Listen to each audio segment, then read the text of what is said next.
Hello, honors physics students. Alright, so you should have plotted all the data for both the water and the mystery material, or the plastic, depending on which class you're in.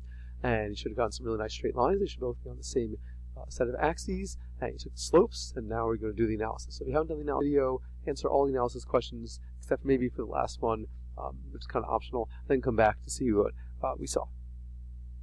Okay, so number one, what's the shape? Of course, it's linear with a positive slope. You should have hypothesized that, because honestly, at this point in the year, you'll be finding the slope, and we've never ever found the slope of a curved line before. You don't have the math to do so, and so you should have been hypothesizing linear with a positive slope. And if you hadn't, that's actually not very good, because I gave you all the hints in the world to let you know what it should have been. 2a, what does the slope represent? And again, you should have guessed this. This should be n1. It's the only thing left in Snell's law when you look at the terms you're plotting, n2 sine theta 2 versus sine theta 1. And again, this is a skill we've been developing all year long, comparing graphs to equations. If you're plotting something on the y and something else on the x, and you line it up to equation, you should absolutely be able to tell what the slope represents. In this case, n2 sine theta 2 over sine theta 1, and looking at Snell's law, of course, we give n1 as the slope.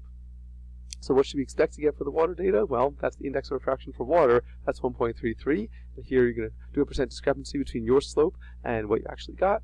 And hopefully you got some real low numbers. Most times students do, especially if you're doing the simulation in the B-Day class. But even the A-Day class, you definitely should have done pretty well here and gotten some really good results.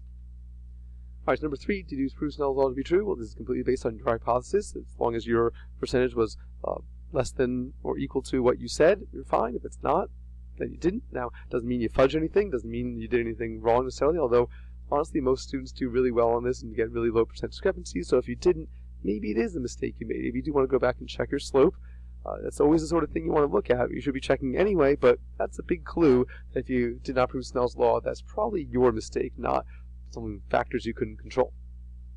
Number 4, well, this is just based on this slope, and there's no published results for what we should be getting for the index of refraction, so I'll see what you write down.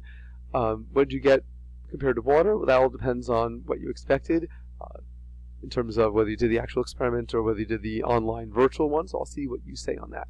And lastly, for number 5, I really want to see what you'll say. I'm going to make this optional, but if you think about how total internal reflection works, and we see all the videos we've been looking at and demonstration done in class, you should be able to figure out a way to do this. And so, optional, but give us some thoughts, some ideas, and then I'll see what you say, and I'll make some comments based on how you did.